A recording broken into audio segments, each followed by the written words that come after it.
My name is Sophia. I live in a small apartment on the quiet side of Chicago, the kind of place where winters are harsh and nights feel longer than they should. I work as a nurse in a local hospital, spending most of my days caring for strangers while forgetting to care for Missile.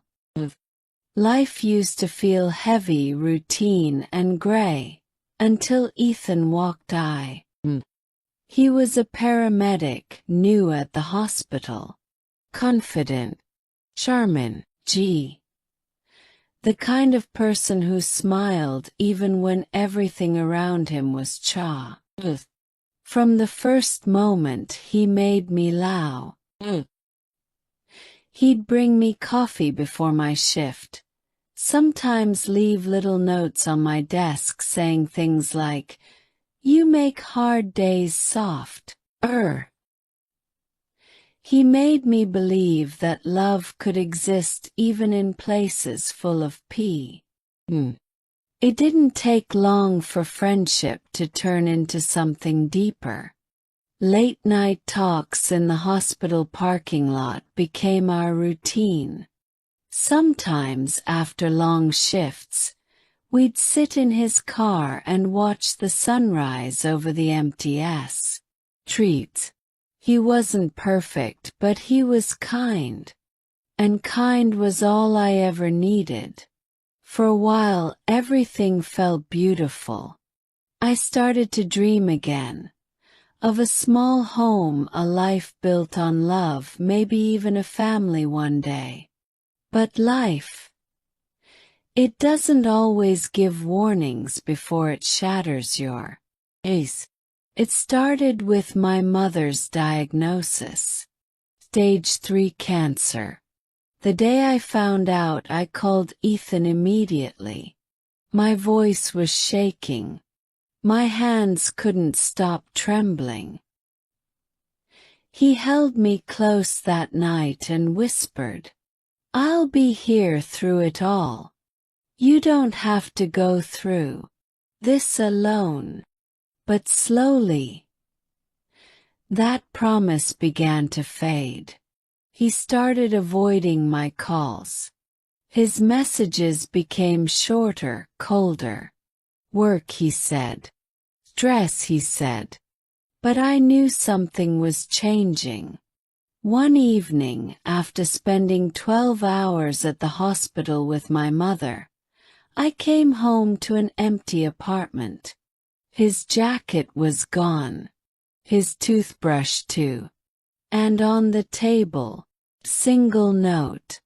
It said, "I'm sorry, Sophia. I can't handle this anymore. You need someone stronger than me." My hands trembled as I read it over and over. The world felt silent, like even the air had stopped moving. He didn't just leave me. He left the version of me that still believed in love. That night, I sat on the floor and cried until there were no tears left. I begged God to take away the pain, or at least the memories. But memories don't leave easily. They stay in the smell of his shirt, in the sound of his laughter echoing inside your head.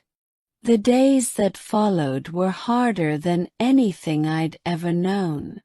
I'd go from the hospital to home, and from home back to the hospital. Between my mother's pain and my own, I felt like I was drowning. But I couldn't stop. I had to be strong because she needed me. One evening, while sitting beside her hospital bed, she held my hand and said, "Don't let his absence destroy your kindness, Sophia. Love again, but love wiser." Those words changed everything. She passed away a month later, peacefully holding my hand. And in that silence, I realized something. Strength isn't about who stays with you.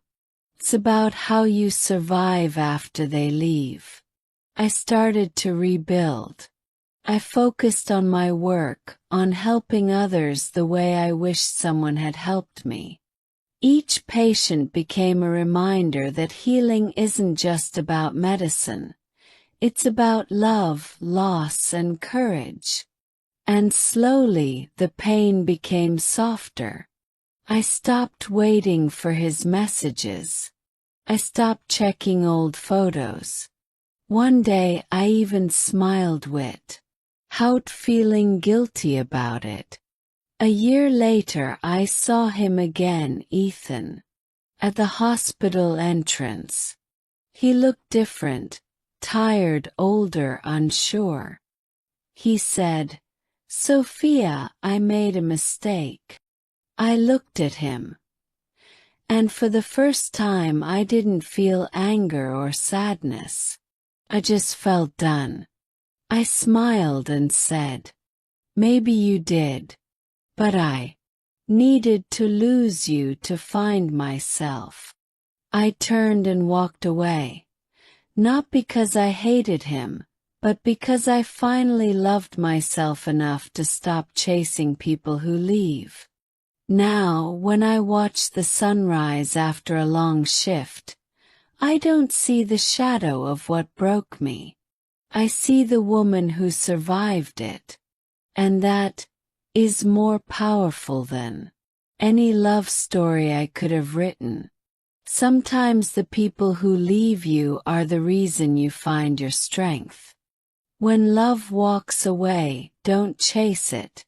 Become the kind of person who no longer needs to.